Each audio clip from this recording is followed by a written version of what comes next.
O governo Austrália e a Rússia e a Unicef assinam acordo IDA na focaliu para a imunização em Timor-Leste. Cerimônia assina acordo ne halau iha salão Kofi Annan kai koli kuartane. Ba jornalista sira diretor-geral interino prestação serviço Saudi Ministério Saudi Nilton Ducarmo da Silva dehan cerimônia assina memorandum entre governo Austrália e Rússia Unicef e acordo ne bemak focaliu ba imunização. Cerimônia de assinatura MOU entre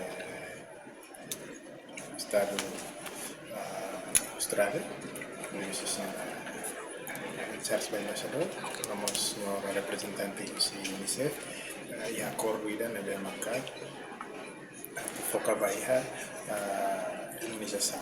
Beliau satu belahare ini asa ini itu kapasitação nós riscos yang maksimal si implementação de vacina.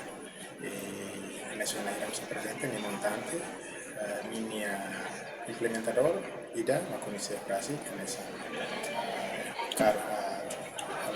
reba ini makanan vacina jadi estamos implementando cero nessa OMS vamos World Vision International. Nia dehan fundo ne be makapoy husi governo Australia ne iha milhão hat bebe nia implementador ida Unicef ida OMS no World Vision International. Ministério Saudi makhetang benefício no Ministério Saudi nia parceiro mak Organização Mundial Saudi. Natalina Lopez, STL News. Kita haluhan, like, comment, subscribe e no mos belefaz tutang.